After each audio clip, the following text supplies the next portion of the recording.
దేశ ప్రగతి ఎంత ముఖ్యమో ప్రజల ఆరోగ్యం అంతే ముఖ్యమన్నారు పవన్ కళ్యాణ్.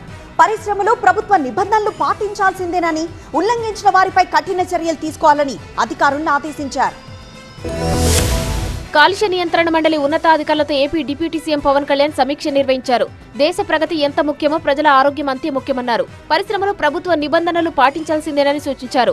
గ్రీన్ బెల్ట్ నిర్వహణ, శబ్ద కాలుష్య నియంత్రణ మార్గదర్శకాలను తప్పనిసరిగా పాటించాలని ఆదేశించారు. కాలుష్యాన్ని నియంత్రించి గోస్తని నదిని కాపాడదామని పిలుపునిచ్చారు పవన్. కాలుష్య నియంత్రణ మండలి తనిఖీలో బాధితులను భాగస్వామ్యం చేయాలని సూచించారు. కొన్ని ప్రాంతాల్లో జనావాసాలకు అత్యంత సమీపంలో మైనింగ్ కోసం పేలుళ్లు చేయడం వల్ల తీవ్ర ఆరోగ్య సమస్యలకు గురవుతున్నామని బాధితులు చెబుతున్నారని, పేలుళ్ల దాటికి ఇళ్లకు బీటలు వారి ఆర్థికంగా నష్టపోతున్నామని బాధితుల నుంచి ఫిర్యాదులు వస్తున్నాయని డిప్యూటీ సీఎం ఈ విషయాన్ని అధికారుల దృష్టికి తెచ్చారు. కొన్ని పరిశ్రమలు కేవలం లాభాల కోసమే చూస్తూ నిబంధనలకు తూట్లు పొడిచి జనావాసాల మధ్య కాలుష్యాన్ని వెదజల్లడం సరికాదని, అలాంటి వారిపై చర్యలు తీసుకోవాలన్నారు. నేషనల్ గ్రీన్ ట్రిబ్యునల్ విధించిన పర్యావరణ ప్రమాణాలను అన్ని మైనింగ్ సంస్థలు తప్పనిసరిగా పాటించేలా అధికారులు చర్యలు తీసుకోవాలన్నారు. శబ్ద కాలుష్య నియంత్రణ విషయంలో సుప్రీంకోర్టు సూచించిన మార్గదర్శకాలను పాటించాలని ఆదేశించారు. కాలుష్య నియంత్రణ మండలి కేవలం నివేదికలకి పరిమితం కాకుండా నిబంధనలను ఉల్లంఘించే పరిశ్రమలపై కఠిన చర్యలు తీసుకోవాలని ఆదేశించారు పవన్ కళ్యాణ్.